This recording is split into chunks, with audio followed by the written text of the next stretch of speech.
Kevin, great to see you. How's it going? It's going great, Nathan. Good to see you too. I'm glad we finally got to meet in person. I think we were on a panel last year. I don't even remember when. I think it was like in the fall at some point, right? In Yeah. fact, it was probably with Avixa. And that's where we met the first time, which was great. And then we were lucky enough to meet on the show floor in Barcelona, where ISE was held. So, if those of you don't know, that's the largest AV show on the planet. We were both lucky enough to go. We spent some time with each other, and then off we went, right? Because we were really busy and a lot of people to meet and stuff like that. Great to do this with you. Thank you for being here today. I was curious. I really have two questions for you. Lots of stuff at ISE. What, 74 or 73,000 people that were there from Yeah. it's a lot of people. So what was interesting to you? Because I saw lots of displays and we were showcasing our larger dedication to sustainability. But what's interesting to you? I think this year for ISE, the approach a lot of companies were taking, at least from my perspective, was they're really focusing in on their area of expertise and building out the back end pieces of it, and then buckling down a little bit stronger with exploring kind of the creative side of how some of these products can be used, which is an interesting thing to witness. Last year, it was all about immersion, right? That was a big emphasis. It was plastered on everything at ISE. This year, you're walking through more experience-based types of booths where they're showcasing how these things can be applied in different verticals. And it's really refreshing to see people enhancing the things that they already have and then building onto that to show people what it can do, instead of just throwing a whole bunch of new products into the marketplace, which I think this year, as we were chatting earlier, you didn't see a whole lot of new product releases at ISE this year. It was really just how to use the existing products better, and who can bring a product to market with the best support on the back end. It's funny you mentioned that because we did a lot of the same, right? Obviously, sustainability was a big announcement for us, but we also introduced new tools that kind of help manage. Like you saw the remote UX viewer or remote viewer. I'm not actually sure if we actually given that product name yet, but we did show it in beta, and it's cool because now a lot of times you probably get these calls, or at least the help desk probably gets these calls where someone's trying to make a call, or maybe they're in an MTR room and they're trying to use direct guest join to dial into a Zoom meeting or into a Google meeting or WebEx meeting, right? And they can't figure out quite like, what do I do? What numbers do I push in? And then someone has to physically go there. And remote control is nothing new by any means, right? Remote control has been around for a while, but we just made it easier, right? So we basically set it up inside our appliance so that now administrators can get access to it. So it's really awesome for them because now they don't have to physically travel or walk or drive, right, to this office.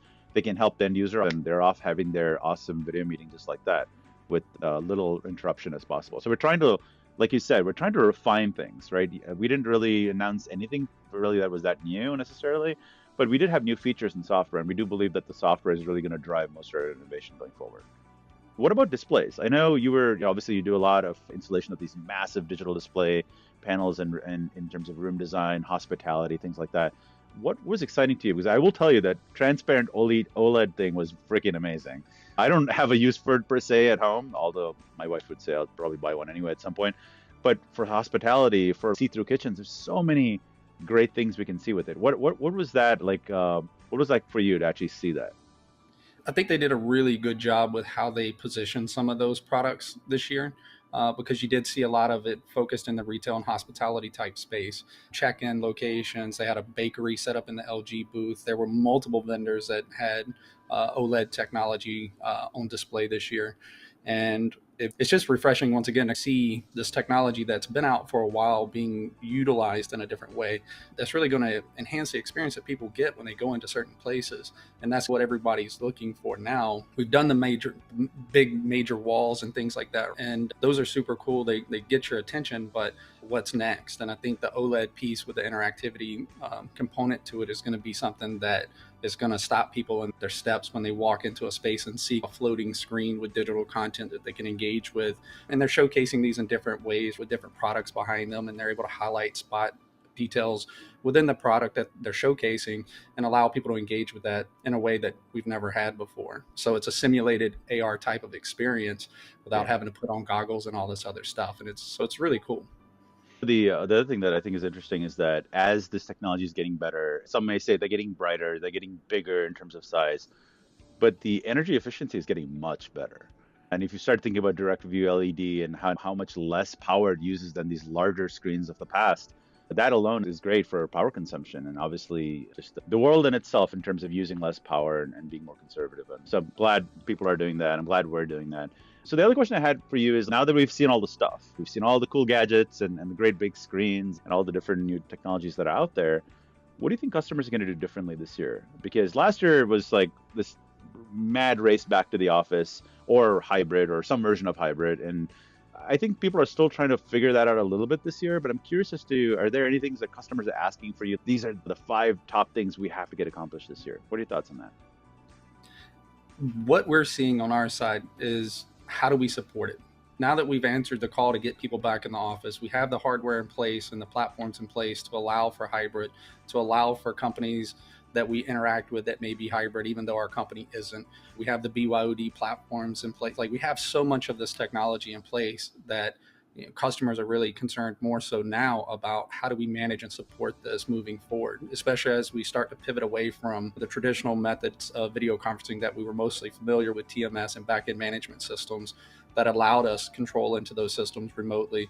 As we see companies pivoting and trying to build out those platforms, a lot of that's driven because of the amount of hardware and technology that's in the environment. And they moved away from being able to have an active support model to a reactive support model where they didn't know the room was down or not functioning until they went into the space. So now that we're seeing those types of products come to market, those are the things that we're helping the client better understand how these systems work, who can manage them, where they can manage them from, because not everybody has IT resources in every one of their office locations. So that's what we're seeing the vast majority of clients ask, and a lot of it's coming to how are we protecting our investment, right? If we're putting all this money and investment into creating this hybrid workplace, how are we protected from that? So really it's an extension of what we talked about, what we saw on the show floor, right? It's continuous refinement. It's making sure you have the right management tools. It's now that you've built thousands of rooms with video, these beautiful rooms that I know your team's going to help design and actually implement. But now how do you manage it? How do you keep that thing running? How do you keep people happy? How do you get feedback from people? And it's funny, wayfinding is a thing again, right? I feel like wayfinding was a thing 10 years ago. And in fact, actually, let's go back to Windows 2000, the launch of Windows 2000.